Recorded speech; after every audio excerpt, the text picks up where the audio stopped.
Dirty Sports 713. We're live in 5, 4. Let's get this mic situated first before we do that. 3, 2. Welcome to the Dirty Sports Podcast. I am your host, Andy Ruther, coming to you live from Cincinnati, Ohio, with my co-host from Los Angeles, California, Joey No Chill Prano. Hello, Andy. Good morning, Joe. Good morning. Still morning here. Yeah. Happy March Madness Monday. And there's still games today. Exactly. Yeah. It's kind of fun. I kind of like it drifting into Monday. What I didn't realize, I know, I'm not a big college basketball guy by any means. Tug mentioned this on our show that the days were different, that it would drift into Monday, which I was excited about. I'm like, cool. Like when we're done with this, I'll throw it on. What I didn't realize is then they don't play again until Saturday. That's correct. Very weird. Why is that? I have no clue. What is this about? Is it more break in between games so that they can like make sure everybody's healthy, or? So normally the break would be Sunday and then they play again on Thursday. Yeah. It's usually Thursday through Sunday, right? Thursday, correct. Friday, Saturday, Sunday, and then Thursday through Sunday, and then just Saturday and Monday. Yeah. So now it's going to be a lot. Obviously it's a lot different. So there's just a few extra days off. Got it. Well, Andy, you said last week before the show, basically you're like, this whole season's a sham, blah, blah, blah, blah, blah. Meanwhile, I'm just over here going like, still don't care about college basketball. It's hard for something to happen to make me care about college basketball less than I already did. So I was just like, cool, whatever. Tug came in here throwing hot nugs around, and we're through the first two rounds, and we hit our over half a game canceled for COVID. Oregon, who plays today, are they playing now? They're playing soon. Got a free pass to the second round with a canceled game. Canceled. Who were they canceled against? Who is Virginia Commonwealth? VCU. Okay. Canceled. And is it official, Andy? Is this an asterisk championship? Well, I wouldn't call it an asterisk championship, but first of all, I was wrong. If I believe I said that they were not going to cancel any games because there's too much money at stake. So I was wrong. You were leaning that way again, following the paper trail of money. Yeah. It's not an asterisk, but it's kind of weird, right? Well, I mean, I'm not saying my question to you, and this is more from the standpoint of somebody who, again, doesn't care at all, but like you came into this saying this whole thing's a sham. So I came in hot for sure. Add on top of the whole season was shortened. Baylor had 3 weeks off, blah, blah, blah, blah, blah. Like all of these things, games canceled, the Patriot League playing 8 games against each other, and that's it. Like there's a lot of things about this season that were already suspect. I'm saying take what you already came to the table with. Sham, you kind of came with sham tournament to start. Now I'm saying within the tournament, a team has advanced to the second round. I mean, if Oregon goes on and plays deep into this tournament after getting a free pass, then you got problems. But also, like, VCU's made runs in the past. True. Like Final Four under Shaka Smart. Now we don't know if VCU had another Cinderella in them. My question is, those two things combined, asterisk championship for Joe Schiavelli. That I will agree on. If it's Gonzaga, it's an asterisk. Everybody else will decide. Sure. I like that. It's a good take. It has made for an interesting tournament. I mean, the upsets. I'm kind of like, if Duke and Kentucky aren't in the tournament, is it really an NCAA basketball tournament?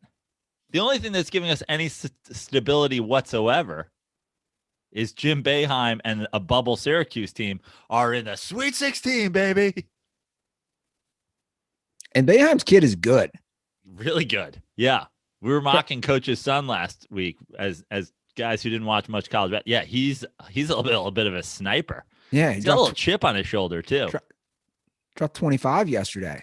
Did you see the tweet I put out? I retweeted on Dirty Sports. I saw it. No respect. Buddy gets no respect on Google. No respect. And then another dirtball chimed in that his daughter is also on there as Jim Boeheim's son. So she even gets less respect.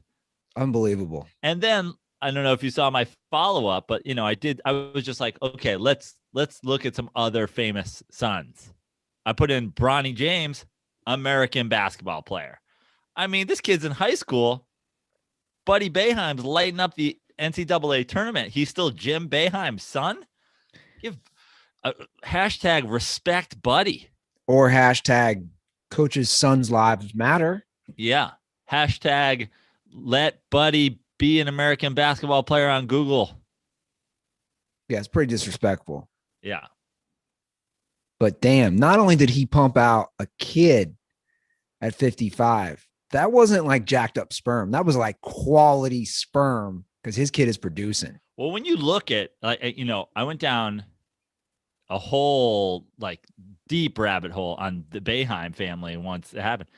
Boeheim's wife ain't Boeheim's age. That's for sure. I don't know where he finds a woman like that in Syracuse, New York, who's into college basketball. Was she like a orange cheer girl or something like that back in the day? Is this a second wife? I have no idea.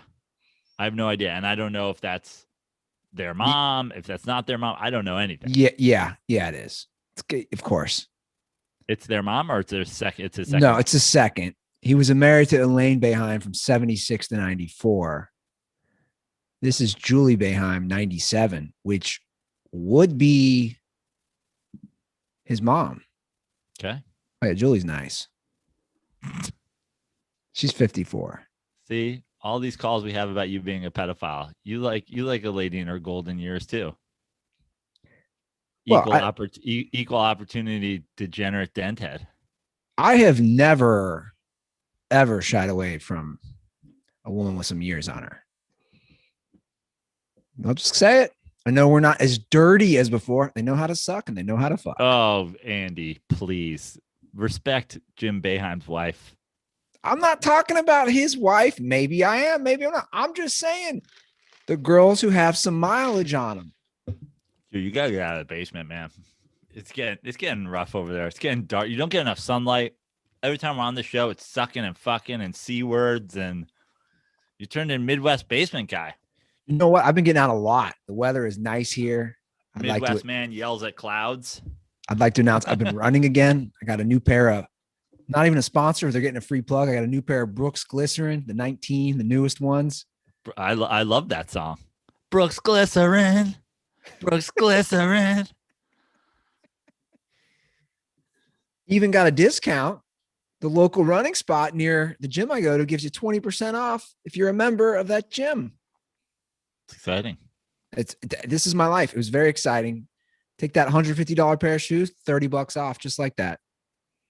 And I'm running again. So anything is possible.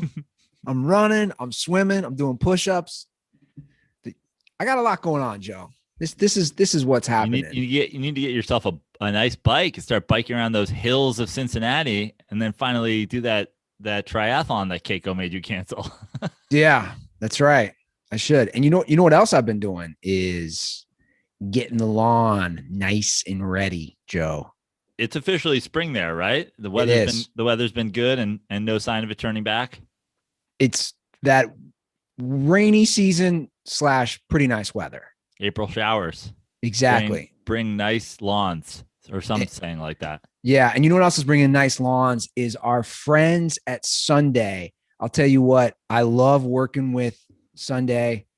They've sent the products. I have applied them to the lawn, and I can already see the Truer Green fertilizer that I've applied is already making the lawn look nice, green, crisp, fresh. Guys, if you need help like me, and if you're doing this as a first timer like me, taking care of a lawn by yourself, it can be overwhelming. We got ourselves a first timer over here. Yeah, that's right.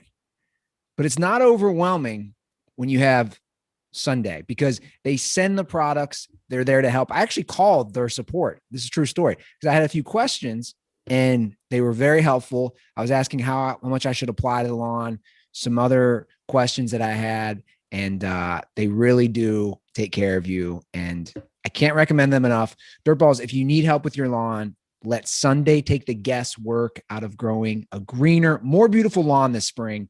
Visit getsunday.com/dirty to get $20 off your custom lawn plan at checkout. Once again, that's getsunday.com/dirty.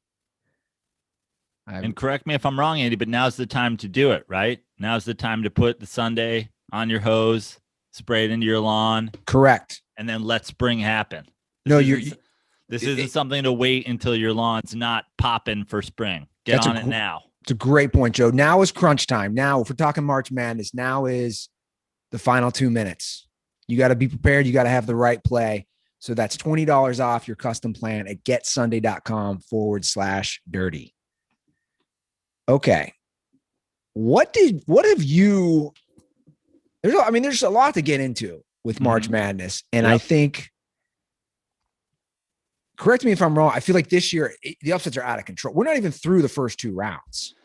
Yeah. I mean, I think that it's certainly, again, not a college basketball guy, but it's certainly up there with some of the big upset years. I saw that it's the UCLA game today is UCLA and another double-digit team, another double-digit seed. And so one of them is for sure going to the Sweet 16, and it'll be only the third time or something like that 4 double-digit seeds have gone to the Sweet 16. So wow. Yeah, it's up there with, other high underdog, high Cinderella seasons. And I'm assuming a lot of that is the way the regular season played out. The teams that were drawn, are they the right teams? Are they the right seeds? Are they whatever? Also, just, the inconsistency with everything. I think, it's hard to get yourself to a certain place in the season when the season's stop and go. I'm sure practices are difficult. I'm sure practicing even now is difficult, but I've watched a lot of the games. Actually, I went heavy this year on, I was like, all the years that I've ever really enjoyed March Madness, and this because you go to Vegas, you did the Vegas thing with Maddie, has been when I have been in places where I could gamble on them openly. And obviously gambling now easy to do over the internet. I haven't the last few years really gotten involved, but I met Tug out on, I think that was Saturday or something like that, for some drinks and watching some games. And his crew was all making bets. So I was like, yeah, I'm going to get involved in some bets. And I bet Saturday, I bet yesterday. And that caused me to watch a lot more basketball, at least college basketball, than I ever have before. Well, they've been entertaining games, especially coming down to the end, especially teams coming back. You saw it again last night. The darling right now is Oral Roberts, who becomes only the second 15 seed to ever make the Sweet 16 since Florida Gulf Coast did it a few years ago. Like last night's game, they're down. They make a push, or were they down? Am I mixing games? Who was down? Who came back at the end? Were they down, or were they? I believe they were down and came back. Yeah, right. Yeah, I actually didn't watch that game, but fun game. Yeah, a lot of these games have been fun games to watch. And here's the thing I'll say about this tournament so far. Normally, I really don't enjoy college basketball because of the sloppiness, and especially because of the late game, call it anti-heroics, where guys play hero ball and then, give up the games. These games, especially considering the circumstances, at least the games I've watched, have been pretty well played. They've been pretty crisp. There's been pretty crisp basketball considering we're in a COVID season, and a lot of the end of these games, it wasn't, not all the games. We've seen some hero ball shots, especially. The most ludicrous thing is down 1 or tied, or even down 2. Honestly, the I have to shoot a 3 thing it's insanity. But I've seen a lot of games where guys are going to the rack at the end of the game and getting foul calls and getting baskets or rebounds. The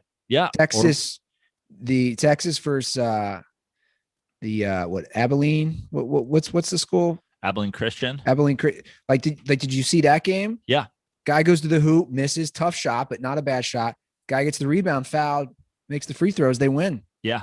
And I just can't stress how much it's ludicrous that teams don't do that more. And I love the NBA because the NBA has in my opinion, by far the best athletes in the world, especially top to bottom in sports. I don't even think it's a question.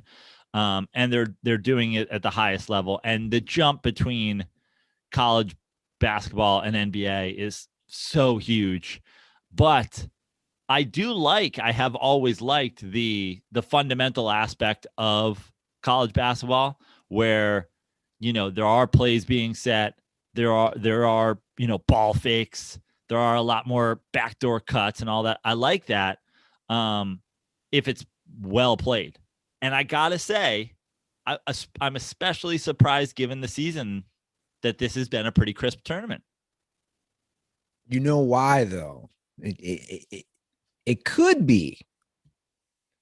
You talked about Duke not being it, Kentucky, these schools that have the one and done guys. Yeah, that's a good point.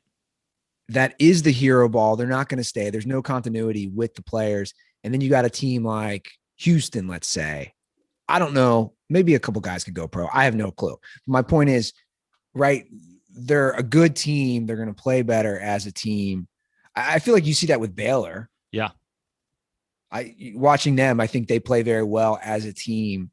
And I think the 3-point shooting has definitely been elevated within the college game, just like the pros. I mean, These guys can shoot now.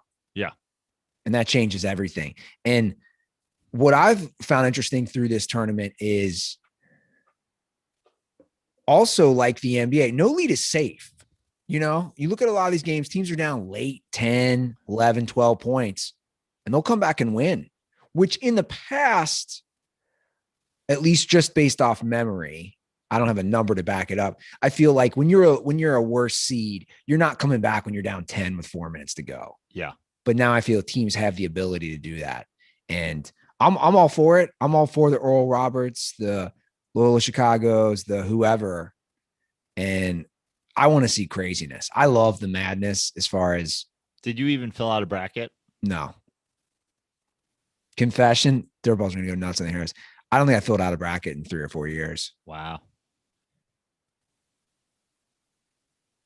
Speechless. Mr. College Basketball.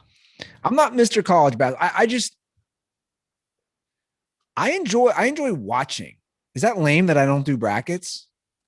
No, it's just, cheap fun is how it was presented to me this year. Pizza Starro asked me to get in a bracket. And I was like, I didn't watch a single game this year. And he's like, cheap fun. And I was like, you're right. I'll fill out a bracket. And I filled it out. And I was like, go Duke. But yeah, I like it because it's fun to just see. I'm not at the top of my bracket, but I was for a minute, and I'm like dancing around the top. And I watched literally zero college basketball this year. Yeah, it's tough. And I have Baylor winning it all. So let's go Bears. Yeah, the Baylor Bears. Do you know what city in Texas that is? Oh, yeah, man. You got to know, right? Yeah. Waco. Waco. Which should be named Koreshville, to be honest. I was going to say they're good because their coach has a cult-like following. Yeah. How about that white guy on Baylor? They've all drank the Kool-Aid for the coach. How about the white guy with the mullet and the grit stash? Yeah. He's good. I mean, there's a lot of like fun-looking guys this year. The guy in Loyola Chicago, Farva. There are some interesting cats, I will say. I feel like white trash-looking dudes have made their way into the college high D1 ranks. Yeah. There's some characters, man. Who are you rooting for? Do you have any rooting interest? Again, I like when the lower seeds go far. So I'll be rooting for somebody like Oral Roberts to keep going. Abilene Christian, Loyola Chicago, Oregon State. I like all that. But as far as teams, I like West Virginia. Obviously, they lost to the Cuse. Bob Huggins, for somebody who grew up in Cincinnati, just to see his evolution of just bar fat slob is fascinating to me. He's now retired Don Nelson. Like, I love that he's gone with he goes with the greasy slick hair and the weird goatee. Like, I swear he looked at like Don Nelson's, I think, Hall of Fame speech where he showed up in Tommy Bahama and he was like, yep, that's what was Bob Huggins wearing slippers the other day? Like, what the fuck? That's what I'm saying. He's got Crocs on. So when he coached Cincinnati for all those years, yeah, he was in a suit. He looked fresh. Yeah. He was always fire. Remember how fiery he was? He's not even that anymore. I'm telling you. It's like he's eating a pastrami sandwich on the sideline, just coaching the game. I think he's been hanging out with Don Nelson and smoking a little of the Chiba. Yeah. They're in Hawaii in the off season. And now and look, it's cost him. Biggest mistake. Although they almost won that game because Syracuse couldn't inbound the ball at the end. Yeah, they went full press Virginia. Yeah. I don't know, but that's the other thing about the NBA. I've said this for years. I don't know why trash teams, I don't know why terrible teams who are trying to evaluate players don't run the full court press. That's what I would do. That's what I would do if I had like if you're a terrible basketball team right now in the NBA, if you're the Atlanta Hawks, why have a 7-man rotation to lose, every game? If you're Houston and you're in the middle of a 10-game losing streak, 20-game losing streak, whatever it is, why would you have a 7-man rotation? Why don't you have an 11-man rotation and press the shit out of people? Especially with that shot clock at 24 seconds. It'll work. It'll work for a minute. I mean, the reason is because NBA players hit open jump shots. Like, every single player on the court can hit every single jump shot and they can all dribble and whatever. But I'm saying it's so out. Like, you look at Syracuse, Jim Boeheim has dealt with the press over the years. They couldn't get the ball in. Yeah. I mean, NBA are not practicing against the press. It's why people go like, well, in the NBA players play more zone. Like, you can't play zone in the NBA because everybody can hit every shot. But yeah, I feel like you could press at least for a minute here and there. So who's your Final Four? Who do you have? Who's in my bracket? Yeah. I have a 3/4 Texas Final Four. I believe I have Baylor, Texas, who's now out. Tough one. Houston. Ooh, I like it. And Gonzaga. Gonzaga? Which way are we supposed to say it? I forget. Doesn't really matter. Gonzaga. Gonzaga? Who cares? You know who I'm talking about. Yeah. I believe that's my Final Four, if that works. I'm currently in second place. Yes. The Zags, Texas, Baylor, Houston.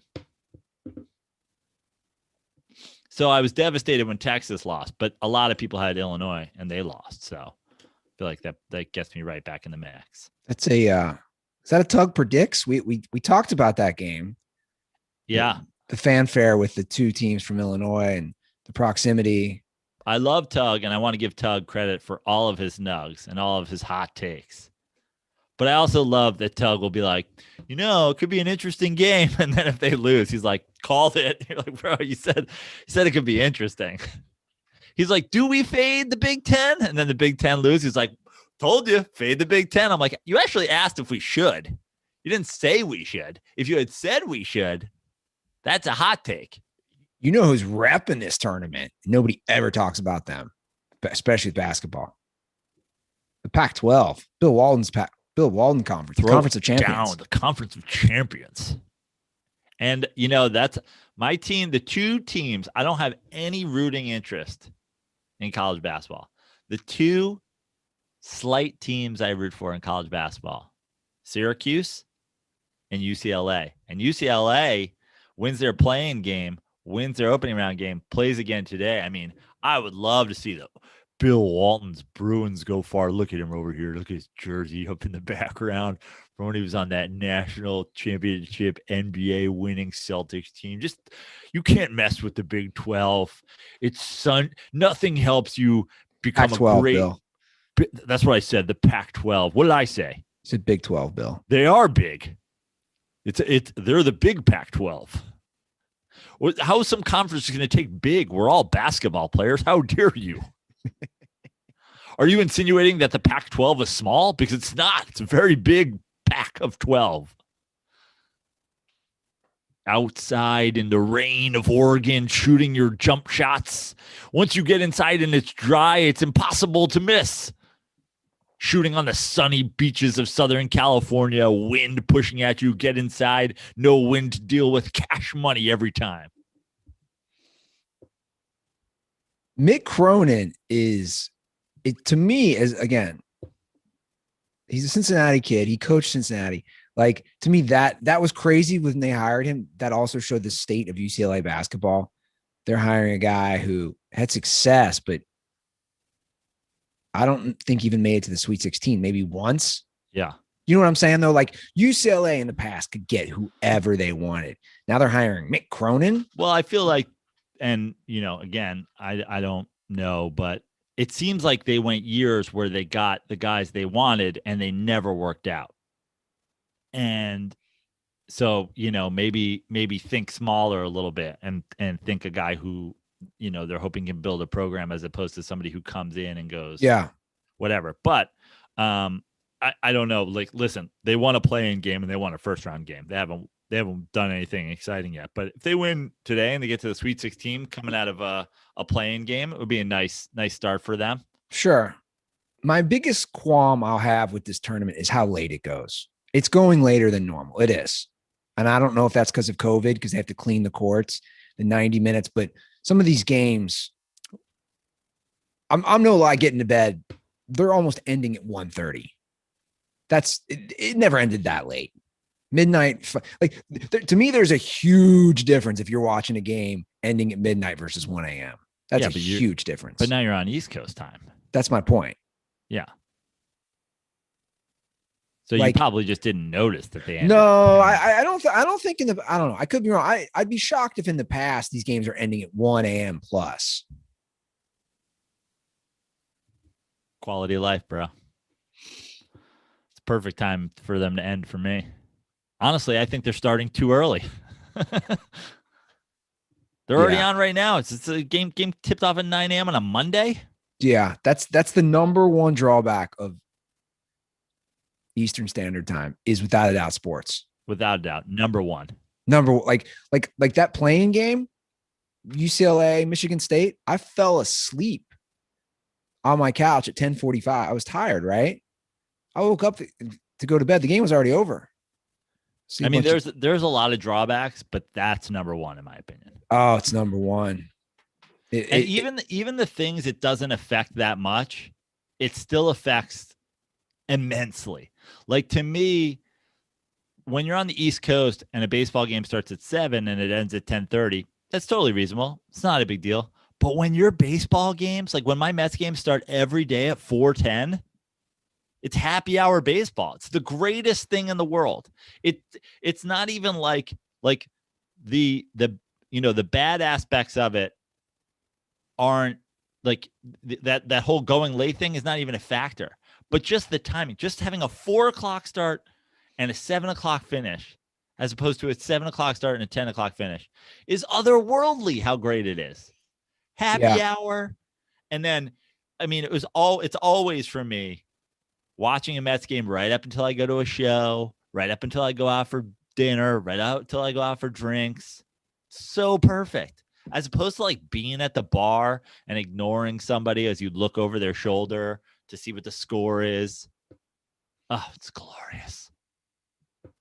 But a lot more daylight, which I do love. Even already now, it's not even April. It's not fully dark till about 8:10 to changing the clocks. I do love that. Yep. Like you get a lot more light time on this part of the country than versus the full year. Well, you're also at the furthest west part of the Eastern time zone. True. But I like that. That part of it's great. You get a little neighborhood. It's darker in New York at 8:10. Get a little neighborhood walk in. See what's going on in the old suburban life, whatever I'm living right now. I will be out though, Joe. Let's see here. T-minus about 29, 30 days. Yeah. I hope the weather's nice. I need a little beach time. I mean, there's just no way. Like, when's it ever been not nice here in April? Yeah, I'm flying out the day after 420. Yeah, bro. Yeah, man. Yeah, bro. Do some edibles. What's your like top 5 must-dos when you get out here? Go to the beach. That's obviously in the top 5 somewhere. Yeah. Visit Venice. Okay. Which includes probably dinner at C&O. I'll see my therapist. I know it's so lame, but it's nice to see somebody in person. Have you been Zooming with him? I have, but it'll be good to see him in person versus, not that Zoom's bad, but something about sitting on that couch. He's on the other couch, talking about life, looking at each other's eyes. It's a much more personalized experience. Yeah, that's 3. See a few friends, which, I mean, you can put all those together. I don't know. Just play it by ear. We're a lot. Your staying quarters are a lot closer to Mr. Chris Wilde, who I know you want to see. Yeah, so we'll make that happen. That was definitely on my list. How long is Chris Wilde's hair at this point? Short. It's cut. Oh, he cut it. Oh, he cut it. Yeah. He's down. He's got it high and tight. Really? Yep. I thought he was keeping it for acting stuff. Changed his mind. Okay. I got it. I don't think, will comedy be open when I come out? Maybe. Could be. I'm doing our buddy Josh Nelson's PB backyard show in San Diego on Thursday. If any of our dirtballs are down there in SoCal, the SoCal. So where's he doing that now? Well, his show, that we did numerous times, is actually reopening indoors. I believe maybe as early as this week or next week. But he also has a backyard show, but same area. Same area. Great, PB. Great area. PB, yeah. The Venice of San Diego. Arguably one of the best looking crowds for shows. Just good looking people. That's the thing you notice the most is here versus there. Just good looking people in shape, good looking people. But someone who's not looking well in Southern California right now, or not feeling well, I should say, is LeBron James. LeBron James has caught the NBA injury bug that is going around. Multiple, at this point, super duper stars are out. And LeBron James, the latest casualty, out. Anthony Davis still out. This, listen, LeBron James has had really, I don't want to call it luck. I was going to say really great injury luck over his career. I don't want to call it luck because the guy spends more money than I've ever seen in my life and more energy I've ever expelled in my life, staying healthy. But it's tough because with the injury to Kevin Durant, with the injury to Joel Embiid, with things happening throughout the NBA with injuries on different teams that have set sort of teams back. LeBron James was pulling into the lead, if not had already taken the lead for the most valuable player of the NBA. And now that campaign, much like Embiid's just before it, was derailed by an injury. The big question is, how far do they fall with him and Anthony Davis out simultaneously? How much will that affect them come playoff time, their seeding? And also, how long will it take when they both finally can come back to get the rust off of, their championship quality basketball that they played last year? They are no longer the favorites right now. I don't know Correct. if you saw this. Correct. New Jersey. Brooklyn. Right. The Nets have moved into the top spot, according to Las Vegas. But again, they're without Durant. So. And they're without Kyrie Irving for 3 games for a family issue now. For real, or are you just saying that? No, I'm serious. Breaking news this morning. Kyrie Irving out for 3 games with a family issue. Kyrie Irving got a lot of love for what I agree with was a very great take on how to handle life and criticism and whatever. The other day, he waxed philosophic in a post-game press conference, and I thought what he said was great. Say? I mean, you could pull up the clip if you want, but my point is, without delving too much into that, he immediately has to leave again. So it's like he can talk about how everything just kind of, he doesn't listen to the critics and he doesn't listen to whatever. And it's like, dude, you also just keep leaving for your personal shit. So you ain't Mr. No Worries. He might be the most unlikable NBA player, in my opinion. He just comes across as a know-it-all. Yeah. It's like, dude, just fucking shut up. Like, I don't need him to shut up. I need him to play. You try to sound smarter. I'll be honest, a lot of these athletes are doing it now. It's the same way celebrities are. It's like, you just try to sound so much smarter. My thing is, I don't have a problem with that. I have a problem with you not playing when you're doing that shit. Like, I'm not a shut up and dribble guy. I'm a keep talking and keep dribbling. I'm say whatever you want, and you have earned this platform with your hard work, and you have earned whatever. But also, if you're going to be like, I don't think about anything, man, I just focus on my happiness. Also, I have to leave again because my family is not happy. You're like, bro, just play basketball. And then you can do all the shit you want. But it doesn't. I'm totally for that. Yeah, and to me, it doesn't have to be a one or the other. It doesn't have to be a shut up a dribble guy. Or do you see my point? I just think some of these guys, they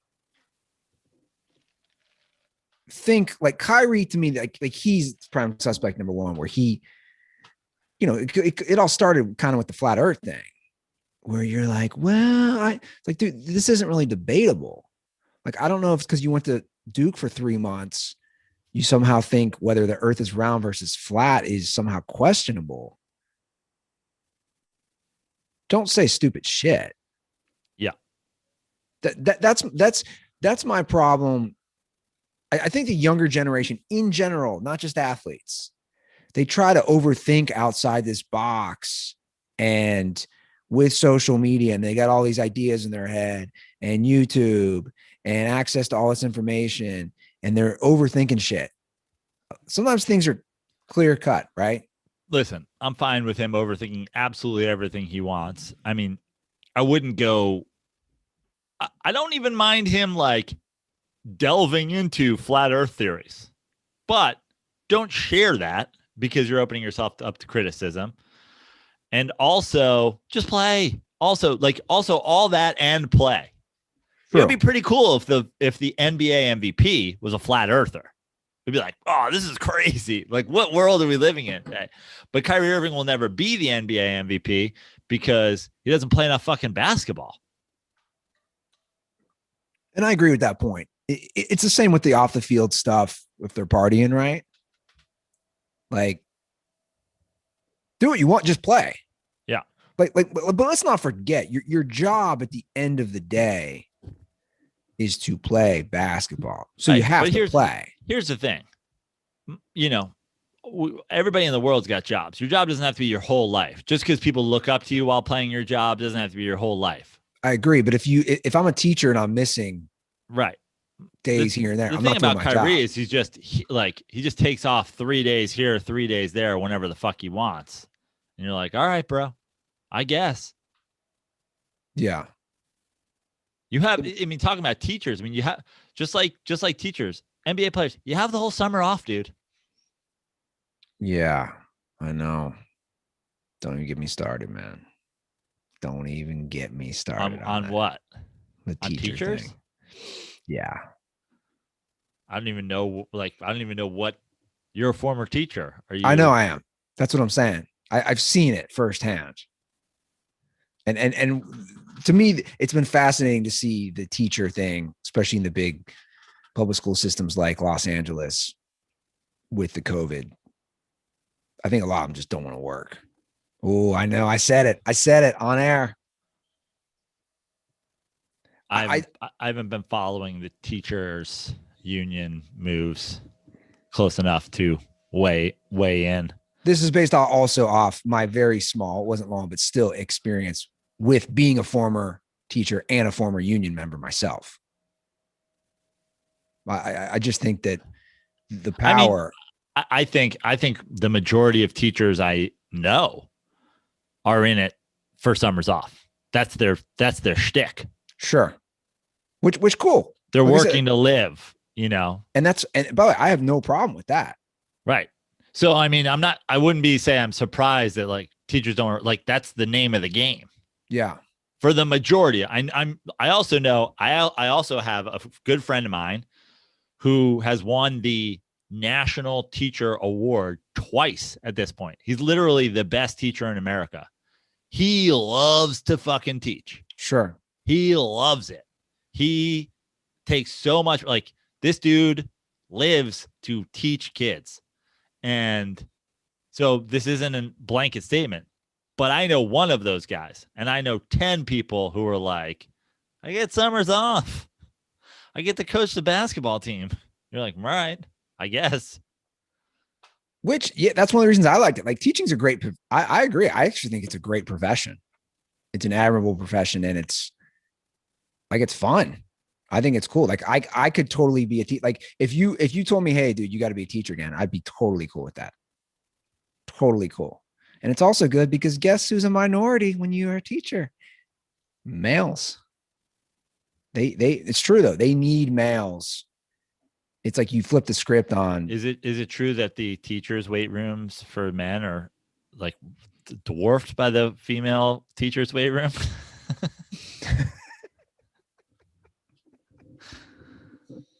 Can we talk about that scandal for a minute? Yes, go for it. Well, here's my thing about this is like, yeah, it's stupid and like fucked up, and the NCAA is idiotic for putting out a small rack of dumbbells and calling it the women's weight room. And this may be like, I'll just say it because like, I'm not saying this as a misogynist or like a male chauvinist or anything like that. I'm saying this as a former basketball player. What percentage of any of them, men or women, are lifting weights during the college basketball tournament? I don't think it's a high number. I don't think it's a very high number at all. I don't think those women even notice that there's not a weight room at all if they just didn't give them a weight room as opposed to put out 4 dumbbells. Because now some girls walking by and like, what is this 4 dumbbells sitting here in the hallway for? And they're like, this is your weight room. And it's like, what do you mean this is our weight room? And then they got to text their, boyfriend who's on the men's team, like, hey, what do your weight room look like? And he's like, this is our weight room. Meanwhile, did you see the pictures? No one's in either of these weight rooms. No one in the picture of the men's weight room. Not a single soul is in there working out.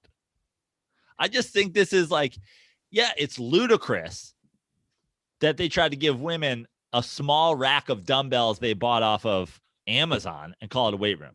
It is offensive. But also, why are we doing this in the first place? You didn't need to set up a weight room in the fucking conference area of this tournament. Like, this is so stupid. It's like, no good deed goes unpunished. Well, I have a few different angles of looking at it as well. One, let's take a step back and realize the NCAA doesn't care about men or women. Right. Again, I'm trying to look at the actual problem. I feel like nobody's looking at the problem. So when this social media post is put out, I forget which women's player, I'm laughing. I'm taking a shit reading it, right? I'm fucking around on Twitter. Okay. And I'm taking a big dump and I'm reading this. Okay. We didn't need the specifics. Well, I'm going into specifics. That's what we do here. And I'm laughing out loud to myself saying, you're just off the mark here. They don't care about you as much as they don't care about the best men's player. They just don't. Follow the history of it. They don't care about any of you. So that's the first thing I would say. And the other thing is the NCAA corrected it and gave them a weight room, which was cool. But then here's my problem with it. By the way, I have no problem with her criticizing what they gave them as compared to men. I really have more of a problem with the NCAA like half-assing just weight room situations in general. No one's lifting weights. And my bigger problem is it's snowballs into this thing. Now, did you see one of the coaches or directors of the Division II women's tournament is complaining about, look at our facilities versus where the men are playing in Indianapolis. And first of all, there's no fans. So who cares how big your arena is?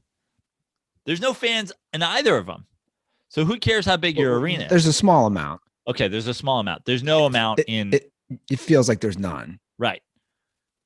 But also, we're talking about division, you're not like, then where does it end? Well, that was my second. Then point. the men's Division III are like, well, look at the Division II. There is no Division III basketball tournament. So who's getting screwed here? It's like, you have to kind of know your place in how much money you're making for the NCAA. Wait, hold on. So you're telling me financial implications actually matter on this? Yeah, of course they do. Figure. Of course they do. And which is why, it's the men's single A, the Division I, then the women's Division I. Then the men's Division II, I'm sure, are smaller than the women's Division I, and then the women's Division II, because this is who's making the money. Now, I would think what that does, I think what that complaint by the Division II female coach or whatever does is it discredits the weight room thing, which actually was a valid point, which is you care so little about what the women are doing. You're buying 5 dumbbells on Amazon and dropping them in a hallway. That's offensive. But now by jumping onto this cause, you have now it's like, well, you know what? Fuck all of you guys. Look, there's going to be disparities in life. That's what, for some reason, always gets lost in the middle of all this. There's going to be disparities based on financial, like the financial side of things. That's what I'm getting at, right?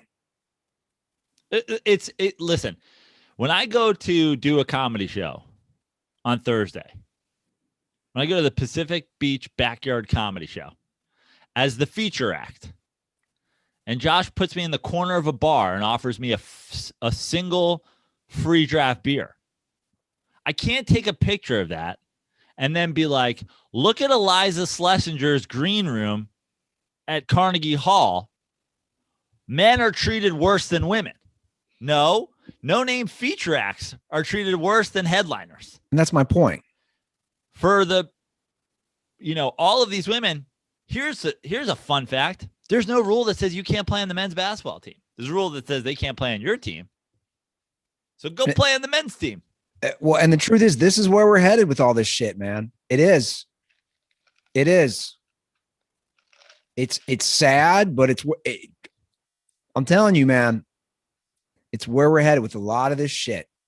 But I think these things need to be, but here's my point. The first complaint was valid.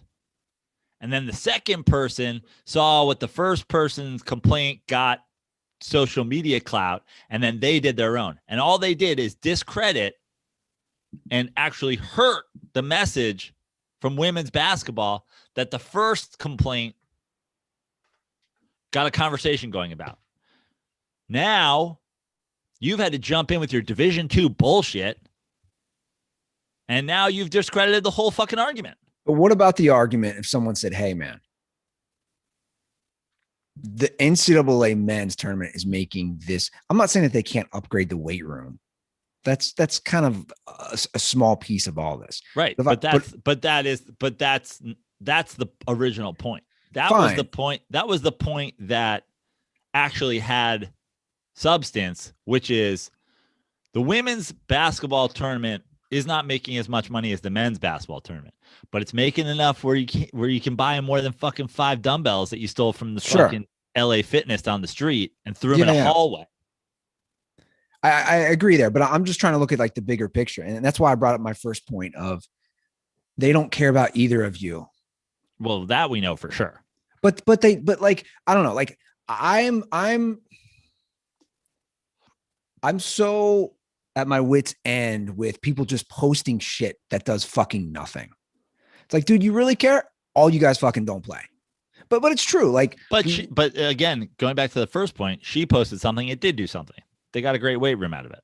No one's going to use it, but I feel like, again, but is that real change? Dude, maybe I'm living in a fantasy world, but it's like, if we want real change on things, we got to make real sacrifices and give up things. And that's my point on a lot of shit I see on social media. It's like, dude, if you want real significant change, one little social media post here and there, a fucking hashtag, what is it actually doing and getting to like that's my frustration with all this. Again, with the NCAA is we're not, the weight room problem is a microcosm of the NCAA not caring about any of the athletes. Agreed? Yes. So my point is we've solved nothing. And they care about women less. But they care about the people who make them the money less. They care about women's college basketball way more than they care about, men's bowling. 100%. Not because they're men or women, because the women's makes a lot more money. People watch women's college basketball, and no one watches the bowling team. Sure, 100%. But my point again is, if we want to actually eradicate a broken system, it doesn't it starts beyond it goes much bigger than the weight room. That's all I'm trying to say. And I've heard some stories too, what they feed. It's pretty amazing what they feed these guys. My buddy was telling me he knows some people, and he was talking about when they showed up in Indy, and I'm sure they're doing the same, if not worse, for the women. They got Firefest sandwiches. Yeah. Yeah. But a lot of the men are just getting like fast food and stuff. And it's like, guys, you have a multi-billion-dollar contract. You can feed all these players non-fast food. They're making you billions of dollars. Yeah. Take them to St. Elmo's. That's the best steak joint in Indy. But I'm all for like us trying to right the ship where you can, but you also got to just like, I have a feeling if we did this, like I have a feeling if you look at the Abilene Christian men's basketball facility, I bet you the women's UConn basketball facility pisses and shits on it. Yeah. Because one has won multiple national championships and one is Abilene Christian University. Sure. And you're probably right. I'm 100% right. There's no doubt about it that the women's facility at UConn is dope. So as always, follow the paper trail. Follow the money. I don't know why that's such a hard concept for people to understand. Like everything. But now that I mentioned, I am going to start doing this. I'm going to start taking pictures of my green room accommodations. And I'm going to start doing side by sides. Yeah. With when the big female comics post their green room shots. Seems like a good idea, right?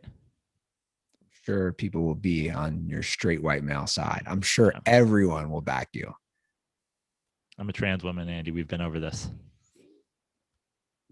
WNBA?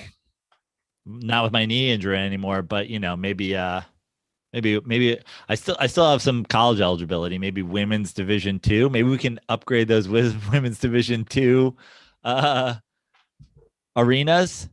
If you get a little mustache on one of these teams. Yeah, I like it. Well, I've been upgrading my game. I've been upgrading my wardrobe game. Look at my fresh shirt from Cuts that I'm wearing. My long sleeved shirt that I can work out in. I can go to the store in. Workout gear, casual gear.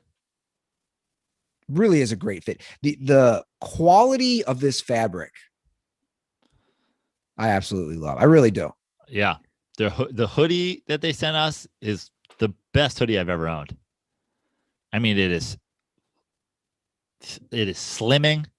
It is comfortable. It has the like cubby pocket in the middle with it's broken into two things. You know what they use in that? All through. What the hoodie, they developed something called a Hyperloop French terry fabric. Yeah. A textile that's temperature controlled. It's temperature controlled and ageless. I love it. I was wearing my black hoodie from Cuts last night. I couldn't agree more. It is such a fresh and fine looking and feeling garment. Like I just love wearing it. And that's how I feel with this. And the great thing is when you wash it, it doesn't shrink. And I really do, guys. If you want some great looking gear and it's going to last and you're going to feel good, whether you're at the office, the golf course, home, the gym, your next date, you name it, I'm telling you, Cuts is the way to go. So upgrade your closet. Also, we have a special deal going on this week. So listen to this. This is the big announcement. So DirtBalls, again, time is money. So do it this week. Save yourself some money. Upgrade your closet and help a veteran in need during the Cuts Give Back sale. From March 24th to March 26th, you'll get 20% off site-wide. And for every shirt you buy, Cuts will donate one to a veteran in need through Working Wardrobes. So get 20% off and help support Working Wardrobes by going to cutsclothing.com. Once again, that's cutsclothing.com. Just from March 24th to March 26th, you get 20% off and you help donate to a vet. So couldn't have a better cause. So go ahead and do that. Once again, that's cutsclothing.com. CUTS, cutsclothing.com. Andy, breaking news. More bad news for the Lakers family. Elgin Baylor, Lakers legend, NBA Hall of Famer, dead at 86. Elgin Baylor, legend, 10-time first team NBA, all NBA selection. Has a statue outside Staples. That's Elgin Baylor, Kobe, Magic, Shaq. Is Kareem out there? Kareem is out there now. And Gretzky? Oscar De La Hoya. And Oscar De La Hoya. But I mean, it's pretty serious class when it comes to the Lakers. You got to be pretty good to get a statue. Elgin Baylor, #1 overall pick. I think he averaged like 25 his first season in the NBA. I mean, he's drafted in 1958, but legend. Yeah, for sure. One of the best. If you have a statue, the Lakers, or if you're in the rafters, retired jersey, because that franchise has just had so many great players. So RIP to a legend. And the last Elgin, I mean, how many other Elgins have there been? You would think Elgin Baylor inspired more Elgins. It's a great name. It's a great name. Elgin Ruther? I kind of like it. It's got a nice ring to it, especially the at the end, Baylor, Ruther. What do you think? Should I name my first kid that? I like it. Elgin Ruther. You think there's any kids out there? Of yours? What would you put the odds on that I have a child somewhere? Give me a percentage. 20%. Whoa, that high. Yeah. That is extremely high. The reason it's that high is the one girl who I swear got pregnant by you and then dumped you and then ghosted you. I feel like I've had a few girls who've done that. I know you're talking about, though. Yeah. There's another one in St. Louis, too, who I had a fling with, who supposedly said she couldn't get pregnant, but then had a kid, and it was right around the time we were messing around. So maybe 20% isn't that crazy of a number. That's high. I mean, there's two suspects that may have used you solely as a sperm donor and then ghosted you. So I would say 1 in 5's about right. Is that a good or bad thing? I don't know, but if any of them ever come around, you'd be like, what the fuck? My first child is supposed to be named Elgin. You really screwed me here. Just come around. By the way, Baylor are now a lock to win the NCAA tournament. Baylor dies. Baylor wins the championship. It's the season of Baylor. And they got a guy with a mullet. I mean, if we bring it back to that, throwing alley oops. I mean, has a guy with a mullet ever thrown an alley oop in the end? Did you see that? Yes. I want to know the stat on that. Has a guy with a mullet and a grit stash ever thrown an alley oop in an NCAA tournament game? Before this. That's a deep rug nug. I want my powered by AWS. Is that the big stat thing? Yeah. That's what we need. That would be a fun social media feed. I don't know how you would ever find that, though. Lobagami. Scoregami, where they tell you the scores that have never been scored before. Lobagami. Yeah. What combination of people have never connected on a lob before? Yeah. Guy with a mullet and anybody. Lobagami. So how are you feeling about NFL free agency right now? Well, as a Giants fan, I feel pretty good. Kenny Galladay signs with the Giants. Sounds like Jabril Peppers has been doing some. Jabril Peppers taking the exact opposite approach of Urban Meyer and actually doing some recruiting of free agents. Sounds like Adoree Jackson could be the next chip to fall for the Giants. Galladay happened after we did the last episode, correct? Correct. So I gave my thoughts, and I will second those thoughts right now. I don't love giving contracts to guys with more millions in them than they've ever had catches in a season. $72 million.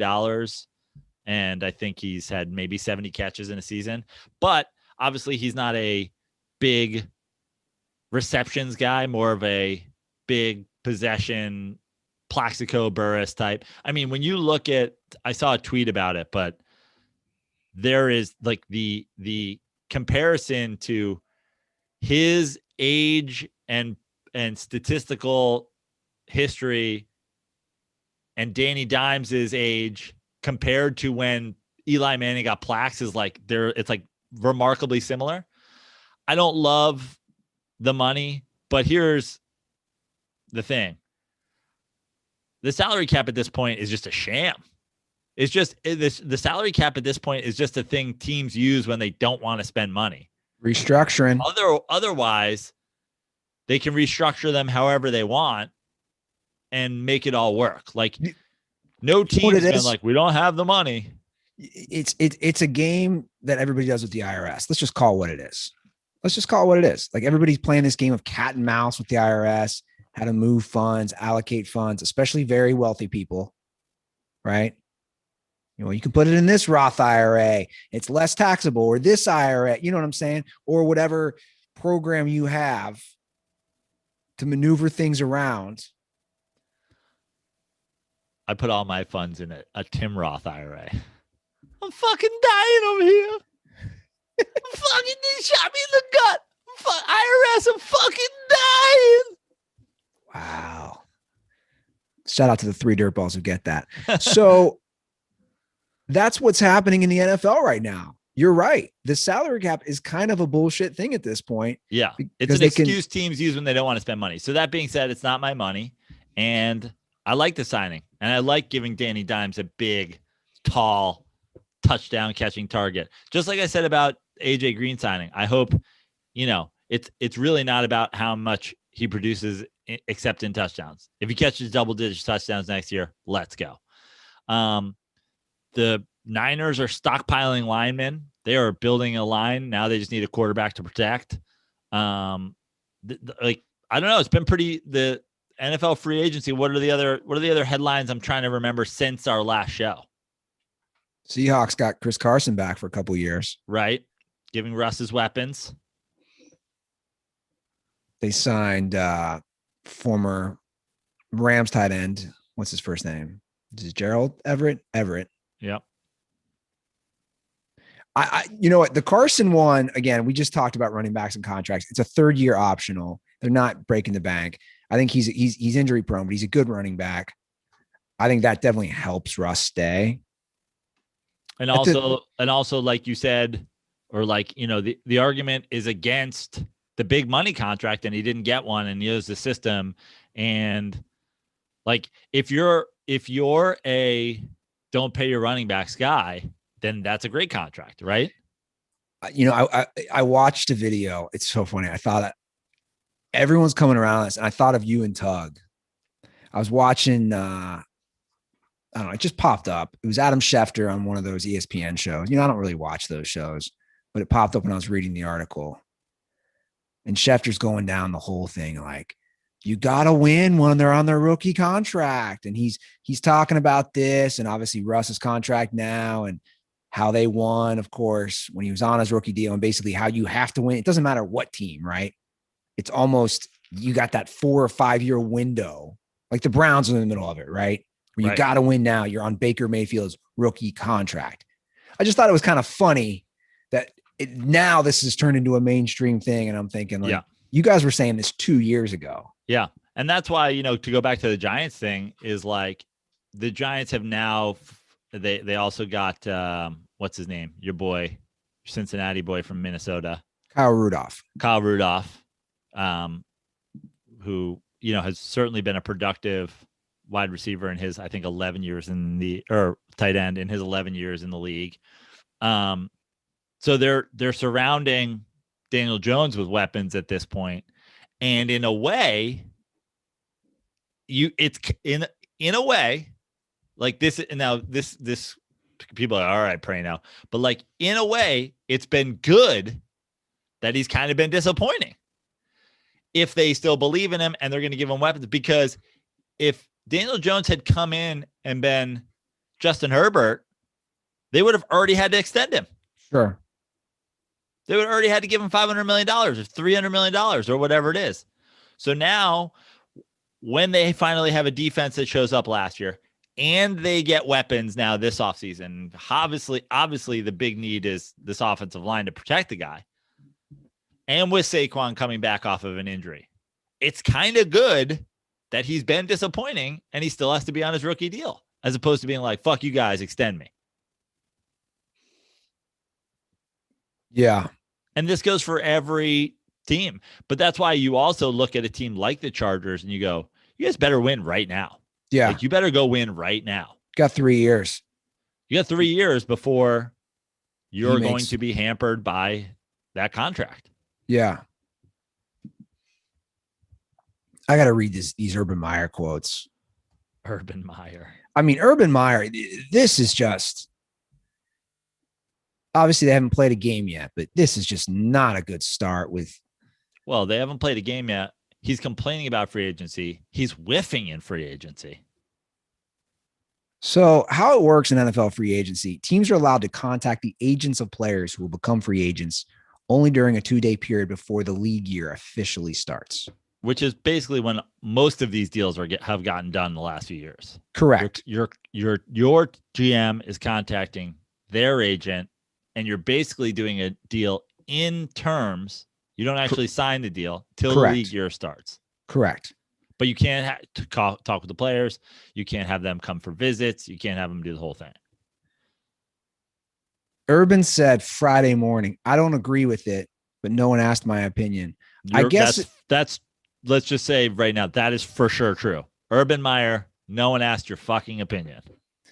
And then he used the old days line. I can't believe he used it. I guess in the old days, you could bring them in and meet them, have dinner with them. You find out the football intellect, find out their character. By the way, you can still do that. You just can't do it in those first 2 days. Kenny Galladay came and met with the Giants. And then he goes on to say this. It's like he doesn't understand what Urban was doing when he joined the NFL versus college. You sent me this article and I texted you back. I was like, just based on the headline alone, I think Urban Meyer was surprised to find out that recruiting players to his team is no longer sending an assistant coach to some grandmother's house with a suitcase with $200,000 in cash in it. He's like, wait, but hold on. He's like, I sent, JJ Watt's grandmother a suitcase with $200,000 in it. Yeah, she kept it, but he's signed with the Cardinals. Then he said, it's like he didn't understand how this works. In recruiting, we would have our recruiting meeting and identify the best players and say, go get them. And then all of a sudden I start finding out this guy cost $28 million and this guy cost, I knew it. To say, I don't know what he's saying. Like he wrote, he said, but just the way you put that puzzle together, is Urban Meyer just now understanding how there's some sort of salary cap and what the hell? I think Urban Meyer I think we need to put up a flow chart in Urban Meyer's office that says like, where are you coaching? And it's like, there's one line goes to, does the t-shirt you're wearing say University of something? No. Does the t-shirt you're wearing say property of a professional football team? Yes. You're coaching in the NFL. Like, I feel like he just found out he's coaching in the NFL. I feel like that's what he just found out. I mean, it's hilarious. He's like, wait, this isn't the Jacksonville State Jaguars? There is a Jacksonville State, is there not? Am I wrong? Isn't there a Jacksonville State? Am I not at Jacksonville State? Maybe his health issues that he's complained about over the years was dementia. Yeah. Maybe he has dementia and he thinks he's at Jacksonville State. I'm just surprised with all this I'm surprised he wasn't like, also, I would love to see these floppers handle Bill Laimbeer in his prime. You're like, Jesus. Jesus, is everybody, if you go full old head, is everybody old head required to mention Bill Laimbeer's 6'7" fat ass? Yeah, Bill Laimbeer is the staple of old head. Oh, yeah. He truly is. The best thing is the old head in the Bill Laimbeer jersey, like the 50-year-old white, out of shape dad. They look like, I'm like, is that Bill Laimbeer? Yeah. That's what Bill Laimbeer looked like in the NBA. Bill Laimbeer. Unbelievable. Yeah, Urban is not off to a good start. And if you're a Jags fan, and we all know, what's his name? Man 9. Reno never forgets. There's Swingman 9 out. There is another guy whose name I do forget. There's another guy. The Allen brothers. The Allen twins. Yeah. I mean, poor Trevor Lawrence. This is what you're walking into, bro. A coach who doesn't understand that players get paid in the NFL and there's salary caps and there's maneuvers you have to do. And I love when he said, it's like a puzzle. You got this guy making this much money here. You got this guy making this. How can they all fit in that salary cap?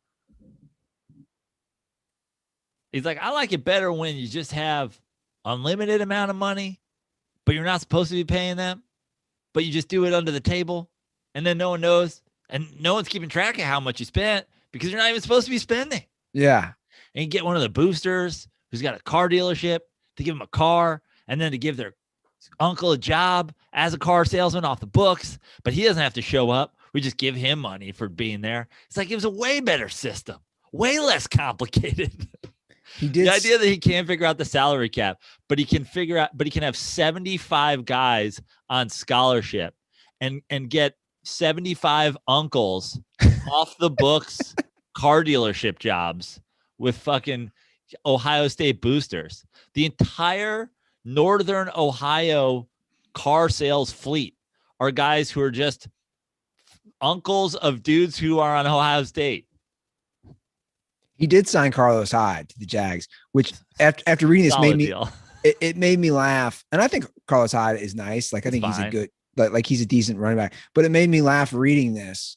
He's not going to give him money. And Carlos Hyde's like, yo, dude, you owe me money. He's like, we gave your grandma money. Yeah. 2014. He's like, dude, no. That was under the table. This is a contract. Yeah. You owe me money because I am a professional athlete now. Like you have to actually pay me. He's like, now is your Uncle Timmy still at Columbus Honda or not? Meanwhile, people are going in to buy Hondas and they're like, so you know, the Accord or the, you know, you think is the Accord a good car? Yeah. Well, I don't know. My nephew's Dwayne Haskins. So I asked somebody else. I got nothing for you. I don't know. Is an Accord one of our cars? This is my first time here. We have a shit ton of dirtball calls, and I'd like to get through some of them today. Okay. So there's a lot of great calls. 310-359-8365. We will start off with this one. Hey, Joe. Hey, Andy. It's your boy, Jaylen. Calling from South Carolina. Just with a little quick tidbit I just saw on Twitter that I found to be very interesting. So AJ Green just got signed by Arizona. They're saying that because of this, there's a good chance Larry Fitzgerald's going to retire.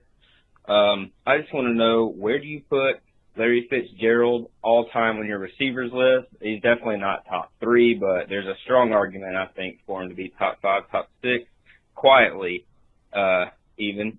But he's played since 2004. He's got 17,000 receiving yards, a little over, second all time.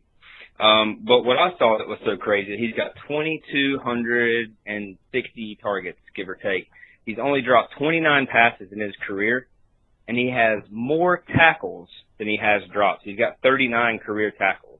I just thought that was a pretty amazing stat for a 17-year career. I'd like to hear you guys' input. Thanks for everything. Stay dirty. That might be one of my favorite stats of all time. Yeah, that's an incredible stat. Now, here's my question for you. He said he's top 5 or 6 all time, but he's not top 3. I mean, dude, it's tough. I would argue there's a better argument that he is top 3 than there's an argument that he's any lower than 4. I think you could make a better argument that he is above, T.O. Then you could make an argument that Chris Carter or Marvin Harrison are better than him.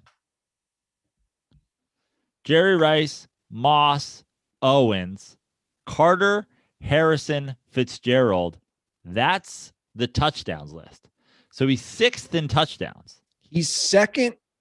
Cool that you're looking at that because I'm looking at yards. I mean, he is easily in second. He's second in receptions. And he's second in yards. And he's in a comfortable second. No one's coming close to him, especially if he plays this year.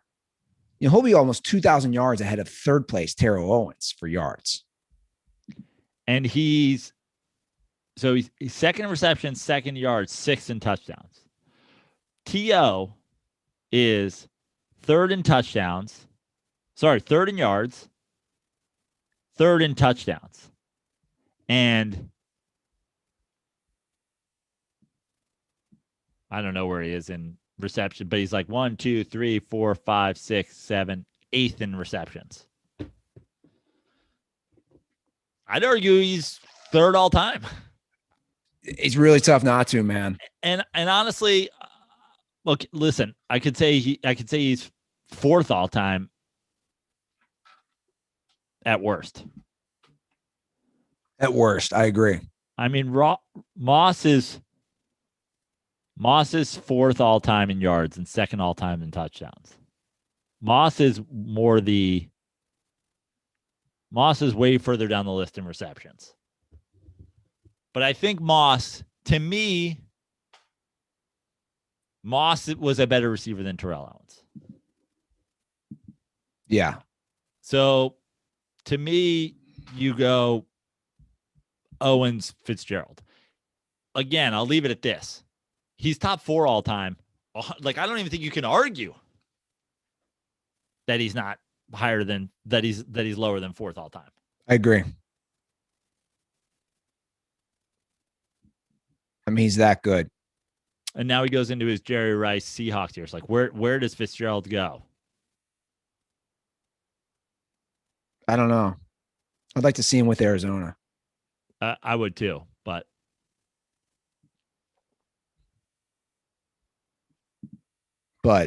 he's definitely fourth at worst. At worst, that drop stat's insane. He has more tackles than he has 29 drops in that many seasons. That's crazy. Evan Ingram had that many drops last year. The consistency. Yeah. You gotta love Larry Fitzgerald. Who doesn't love Larry Fitzgerald, by the way? I don't know. Are there Larry Fitzgerald haters out there? Like, do Rams fans not like Larry Fitzgerald? Do Seahawks fans not like? I feel like you still got to respect him and love him. Yeah. He wore braces for a while. Good for him. He travels the world. Have you seen how many countries he's been to? No, I haven't. Yeah. So I bet he's been to more countries than he has drops. Another great stat. It's not even close. He's been to over 100 countries. Wow. Did I just make that up? Maybe. I think he's been to over 100 countries. But either way, honestly, to play 17 years in the NFL or however many years he's been in the NFL and to have more tackles and countries visited than you have drops while having the second most receptions of all time is mind-boggling. Living that fucking life, Larry Fitzgerald. Get it? Yeah. Larry. All right. Here's a call from a dirtball that I ruined his day. I'm sorry, man. Hey, thanks a lot, Andy. You know, I share a workspace with my wife, and I finally got off the headphones so I could listen to my podcast without, putting earbuds in. I can listen to it in the room. And then you go on that Taylor Swift rant, and I'm back to headphones again. I can't even listen to your podcast in front of my wife. She gets upset now. Thanks a lot, Andy. Sorry, bro. I'm not going to apologize for it, by the way. Your Taylor Swift rant triggered a lot of people. Oh, I know it did. I don't apologize. I'm not going to apologize for it. How old is Taylor Swift? Let's look this up. Well, Andy, as we all know from her famous album 1989, the year she was born. She's 31. Yeah. So she's basically been huge for over 10 years. More than that, right? Yeah. Since she was like 19. So that's why she acts like such a cunt. Okay. Because she has the maturity level and she doesn't understand the real world. You gotta stop dropping the C on Taylor Swift. I dropped a silent C, a soft C, I should say. Sorry, bro. But yeah. I'm not going to apologize for that one. Okay. Cuck cam question. We haven't had one of those in a while, huh? Cuck cam. I think we've done this, Joe, but I want you to reiterate. I'm going to play the call. I think we've done this before, but let's do it again. What's up, Joe and Andy? This is Devin from Olympia, Washington. A bit of a two-part call today. First, I want to fire at Nick from Spokane for his thoughts on the Mariners' ownership.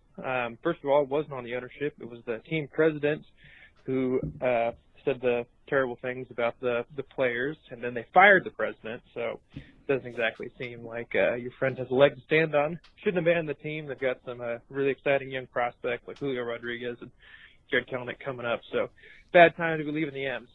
Second part of my question, I was down in spring training last week, and I noticed a number of cucks at the Mariner game wearing like Oakland A's, Chicago White Sox jerseys, teams that were not playing the Mariners. So I guess my question is it acceptable to wear a different team's jersey at a spring training game? Would love your thoughts. Thanks. I feel like the Jared Kelenic reference was a low-key reminder to me that we traded him for Robinson Cano and the ghost of Diaz. So, that hurts a little bit, but we'll go on to the cuck cam portion of the question. Well, I think we discussed this. You get a mulligan because you and I have been to what, 3 or 4 spring trainings. You're going to multiple games. Sometimes multiple games in a day. That's I still think wearing your jersey is like, I think it's cuck-ish, but I don't think it's worthy of like the cuck cam. We're not blasting out pictures. We're not hashtag cuck camming people who do this for spring training games. Yeah, you travel to spring training. So you might be there to see your favorite team, but you're going to go see as many games as you possibly can. You want to go see different stadiums. You want to go see different stuff. Now, wearing a hat of a different team is one thing. Obviously, you can only own so many hats and you can only bring so many hats with you. Wearing a jersey, it's a little bit much, but yeah, I think you get a little pass at spring training. Yeah, I agree. I'm not on cuck patrol when I'm at spring training. Yeah. So give them some leeway. Okay. You're going to know the answer for mine on this question. And I think a lot of the DirtBalls will, but I'll be curious to hear your answer to this question. Hey guys, Eric from Lakewood, Colorado again. Just heard the podcast from Monday and god damn, I got to stop smoking weed. But got me thinking, you may have told some stories like this on the podcast before. You probably got some more. What's the highest you've ever been at a sporting event? Mine was some 420 a couple years ago. I went to a Rockies game with a date and was so high that I also invited my roommate, and that did not go well. So let me know what you got. Thanks, guys. The highest we've been in a sporting event. It by far was me, the infamous 420 day, 420 Dodgers game where you brought all of the weed with you into the stadium. Unbelievable. It was ridiculous. Like, I could barely get through security. I was so stoned. Dumped a full thing of gummies in the garbage because the guy was like, "What are you doing?" You're like, "I'm so high. I'm sorry. It's 420. I don't know, man." Me turning don't around on me. When the guy looks at me and it was like trying to do me a solid, and him like holding up the can of gummies and like whispering like, "Bro, take this to your car," and me literally. You're like, "Bro, why are you talking so quiet?" You're like 5 or 6 people back with Trevor and me going, "Hey, he said I can't bring the gummies into the game." And you acted like you had no clue who I was. Yeah. And then I got in trouble by security for hitting the vape pen in the game. That was by far the most stoned I blacked out that night. No memory of the drive home and the Uber. I thought a shark was going to attack me when I got in my bed that night. I mean, I know for sure the highest I've ever been at a sporting event, and this is, it's a sporting event. It's one of the world's biggest sporting events, and I was definitely as high as I've ever been. Probably not the same as like, oh, I was super high at a Dodgers game or whatever, but I was real high at the Kentucky Derby. We were eating edibles, like old school homemade edibles, like in a 10-hour drive down, and then like we went out. It was just like an edible bonanza the whole weekend. We had a tray of brownies that we kept in the back seat, and the car just stunk because we just let this tray of homemade weed brownies just bake in the sun everywhere we went. We just like shoved it under the seat. But man, I mean, I was high as balls. I was drunk. I was all kinds of things. I mean, the Kentucky Derby is decadent and depraved, but that's definitely as high as I've ever been, in combo with also many other substances. That'd be a fun event to be stoned at, I think. Yeah. That was a fun event. I mean, I barely remember any of it, but. Now, a lot of people don't like to do edibles and go to sports events because of paranoia or the amount of people. I love it. I love it too. A lot of, like, for me, just feeling the atmosphere and the energy and the sounds of a football or baseball game, especially when you're outdoors, I think it's great. Like, to me, actually, I think being high is way better at a sports event than being drunk, because your sensitivities are so heightened. You're in the moment, you're in the game. You can just zone in on like a cheerleader. Why not both? Or both. Yeah. I mean, you know me, I don't get like blackout drunk at sporting events, but like I'll go have 8 beers at a baseball game. Yeah. With an edible in me. Do I plan on getting baked and going to some Reds games? Yes, I do. Dirtballs, do you want to join me? Yes, I think you should. Should I run onto the field and maybe escape the ballpark like that guy did a few years ago? Probably not going to happen if I'm on edibles. Is it easier to get away if you wear a mask? Like that guy, they found him. I'm saying like you're covering your identity. Yeah, but first you still got to get away. It's pretty hard to get away. Yeah, it is. All right. What's this call about? Oh yeah. Let's play this one real quick. Well, hello, Joe and Andy. It's Herbert the Pervert. Now, last episode, there was a lot of talk on whether or not Andy was a pedophile because he lives alone in a big house in a neighborhood with lots of little kids running around, and that can raise suspicion for some folks.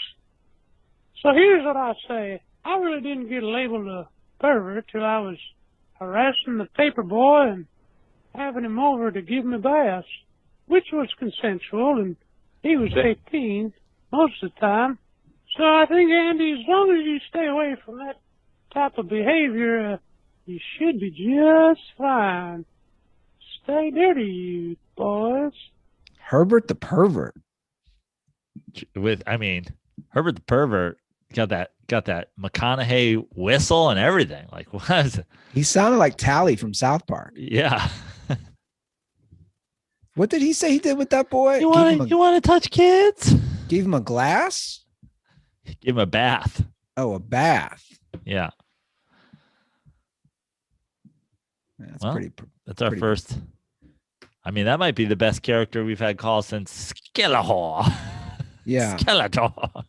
And now this person is calling to respond to Farmer Jay. Now we have some dirtball beef going on, I've noticed, with some of these calls. So now he's calling to respond to Farmer Jay and also debate if I'm a pedophile. I love it. Honestly, this is the kind of things that you bring upon yourself when you they're probably all Swifties, Andy. Now they're just trying to discredit you. They're like, who cares what he says about Taylor Swift? He's a pedophile. I don't want the Swifties after us. Hey, Ruther, Plano, this is Nathan, #1 Wisconsin Dirtball. Giving you a call back to let you know that I agree with Prano. Ruther, you are, in fact, the weird old guy living in the house all alone. It's not weird when you're in your apartment in Los Angeles because everyone's single out there. But as soon as you move back to the Midwest and you're on your own and you're, 35 years old plus, you immediately become a pedophile. So sorry about that. But then I also have a message for Farmer Jay in Minnesota. Fuck you. No one cares about hockey. Minnesota Wild are irrelevant. The Vikings and Kirk Cousins suck. And the Minnesota Timberwolves have been a garbage fire franchise for the past 20 years. All right, thanks. Bye. A little dirtball and dirtball beef there, Farmer Jay. Wow. Look, dude, let me respond to that. As far as that, I'm automatically, whether I like it or not, being labeled a pedophile. I do have extenuating circumstances. I mean, both my parents did die. Like, it's not exactly the norm. The question is, how long does the parents being dead be a valid excuse? I think, again, like I said last episode, I think it's really just a percentage of time spent in your basement factor. Like you have a 3-bedroom house, a 4-bedroom house, whatever it is. You're a 38-year-old man, 39, 38? 39. 39-year-old man living alone in his house. You spend all of your time in the basement. But I don't. It's suspicious. Look. I literally talked to you last night. You're like, listen, I'm in the basement, so if we don't have phone service, let me know. I can go upstairs. You're always in the basement. Frano, stop trying to create this narrative. That was 12:30 at night. The big TV's in the basement. Now that the weather's nice, I'm out all the time. I really am. If you guys want to hear my rundown of this weekend, this is what I did this weekend. I cleaned out the garage for about 3 or 4 hours on Saturday. Very pedophile move. Open garage, cleaning it out, seeing if the kids want to stop by for, some stuff you're getting rid of. Okay, so check. Pedophile move. I worked in the yard for about an hour or two that day as well. Okay. Went for an hour run. Let me guess. Checking out kids in the neighborhood. I'm just saying, did you run by any schools? One. Okay. It's on the way. Yesterday, I washed the car, the Corolla hatchback, went for a run. I'm outside. Like what are we talking about? I'm not living I was living in the basement in the winter. Stop this narrative. The fire pit's going to be going. The grill's going to be going. The patio's getting clean this week. I'm not.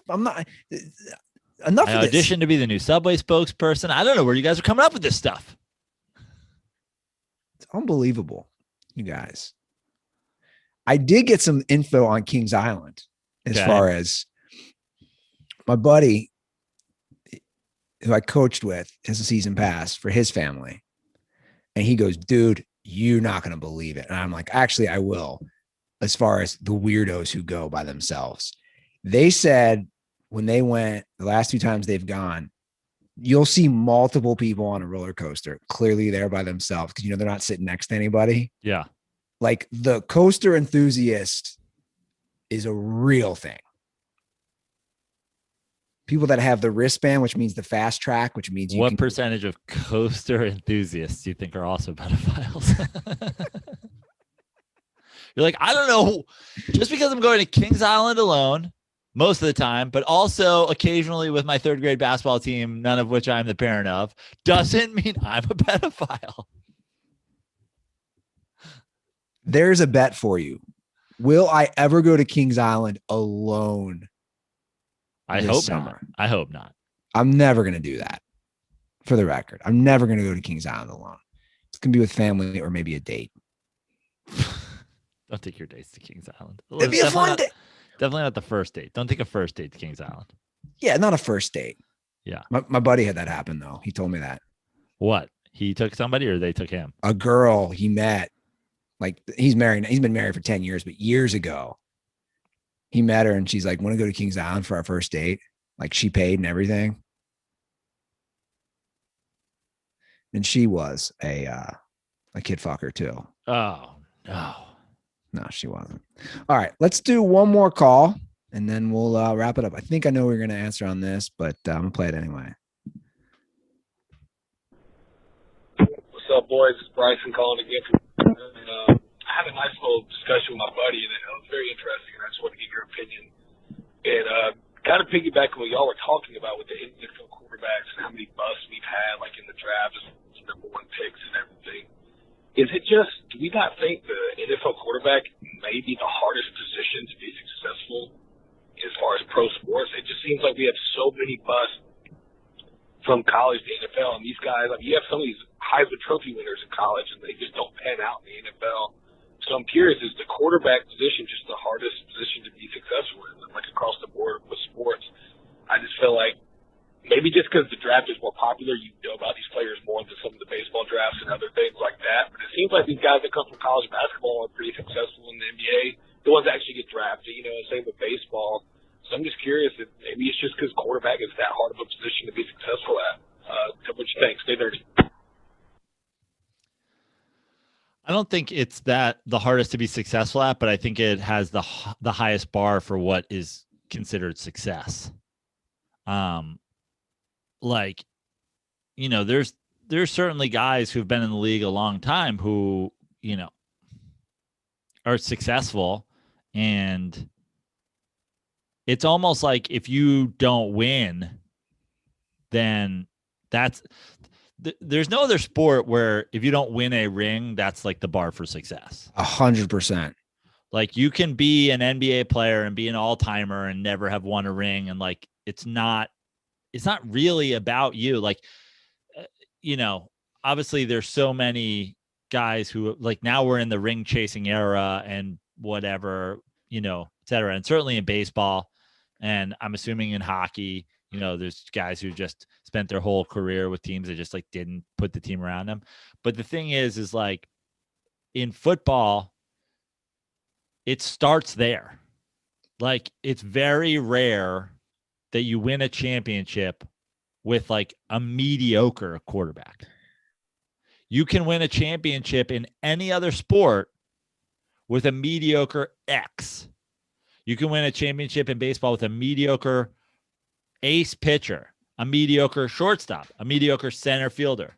You could win a championship with a mediocre point guard, which would be arguably the most important position in basketball. I don't know. Maybe people could argue. I don't know if hockey fans want to chat. Like, can you win a championship with a mediocre goalie? I don't know. But you can't really win a championship with a mediocre. You have to have a good minimum. Your quarterback has to be good to win a championship. And I think so. The bar of what we consider success for a quarterback is higher. And I think a lot of the guys, you know, I think also the question of like, oh, Heisman Trophy winners or a good college quarterback, like, it's just not the same. College football and the NFL, especially the position of quarterback in terms of what is required for you to do, is totally different. That's why the Alabama guys and the Ohio State guys and the whatever guys, like, they're not required to make line reads because they have the best players. Oh, he's blitzing. Who cares? Our fucking line is going to block him. I don't care who's blitzing. Like, you know, Ken Dorsey never once had to go like, that guy's the mic. The fucking offensive line's like, we got it, guy. We're going to be fine. So I think just the leap is so much bigger, but I think what we consider success is higher. And also, to me, a prime example of this, where the bar is so high for the quarterback, is Matt Ryan. Matt Ryan is going to finish top 10 in yards and receptions, and he's won an MVP. Do you remember before last season the huge debate about him being a Hall of Famer on social media? I mean, it's ludicrous. But also, is anybody arguing he hasn't had a successful career? No, but that's my point. Like right. we're arguing a guy. We're arguing his greatness because he doesn't have a ring. Right. Even though he's going to finish top 10 all time in. He's going to be higher than 10 too. Yeah. He might finish top 5 in yards and touchdowns, and he has an MVP. Yeah. And people were saying, I don't know, Matt Ryan doesn't have a ring. That's how hard how high. And you know, in fairness, the Falcons have been either great or kind of bad throughout his career. Like there's been a lot of swings throughout his career. Playoff team, dumpster fire, playoff team, dumpster fire. And again, you could put my criticism of Matt Ryan is like the ring that he had on his finger that he had a solid part in giving away, but he's still a great NFL quarterback. Like the idea that this is the thing with the Eli Mannings, the Phillip Rivers, the whatever, like you don't play 15 years in a league, finish top 10 and everything, and you're not great. Like it's just ludicrous. The idea that NFL teams are so quick to move on from guys who can't get it done. And this is, again, the Fitzpatrick thing. Like you just to survive that long. Like how many busts have we been like, all right, bye forever. Like just to survive that long and then to have the stats historically to back it up. Like you have to be great. You have to be great. Yeah. So it really is just the expectation level of the NFL quarterback is so high. I think what we do at the quarterback position that we don't do at any other position in sports is there's good, there's great, and then like above great, there's multiple like mini classes. You know what I mean? Matt Ryan's a great quarterback. Is Matt Ryan one of the elite quarterbacks of all time? I don't know. Has he been elite during times in the league? For sure. You know what I mean? But like, I feel like there's all these like mini classes that we have, from the GOATs to the guys who are in the GOAT conversation to the, what if they finish their careers this way? Like, just think of a guy like Dan Marino, no rings, but suspect postseason career.